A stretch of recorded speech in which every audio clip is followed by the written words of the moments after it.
Bernadka Dubicka from the University of York. We are here at the ESCAP Congress of 2022 in Maastricht, and you just gave a talk on the challenges of child and youth mental health. Can you tell us in a synthetic way what the main challenges are today? Before COVID, we had a crisis on a crisis in global child and adolescent mental health. So services couldn't meet the escalating demand. In the UK, for example, we know that there's been escalating demand for services. Then, of course, we've been hit with the COVID pandemic. In the UK, the numbers have moved from 1 in 9 to 1 in 6 children with mental health problems.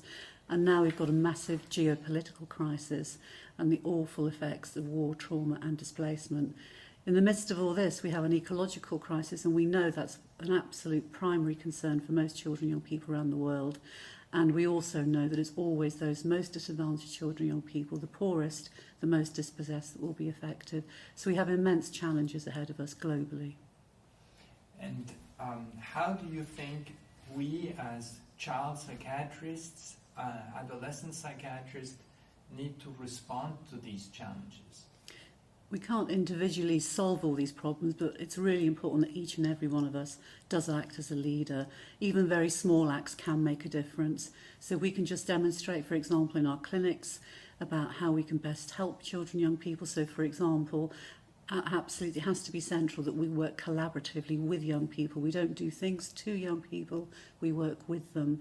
And if we can demonstrate that in everyday practice, that's a really important start. The next level, we can demonstrate to our managers, to the policymakers, to politicians, that it's really important to listen to children, young people and their families and involve them at every single level of service development and at every single level, down from the clinic level up to the top of politics.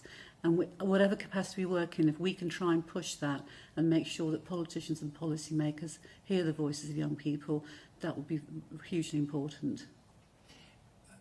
Another question, it also seemed in that the survey that this Z generation seems to stigmatize mental problem more than the previous generations, which in a way is unexpected.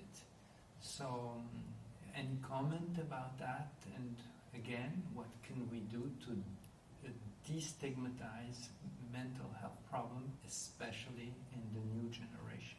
That is a very surprising result.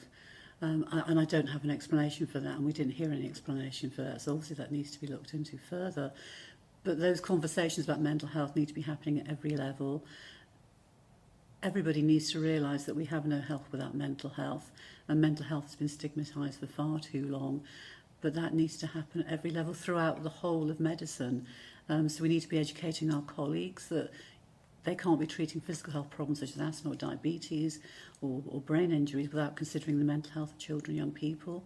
It needs to be part of everyday conversations, and including in schools, making sure there's mental health literacy programs, that teachers are educated in mental health difficulties, and people can start to have much more open conversations about it. And then the more we hear about prominent figures, for example, Billie Eilish the other day talked about Tourette's syndrome, which has not been talked about very much in public. The more figures like that can speak for young people and talk about their experiences, hopefully the less stigmatised mental health will be. One take-home message?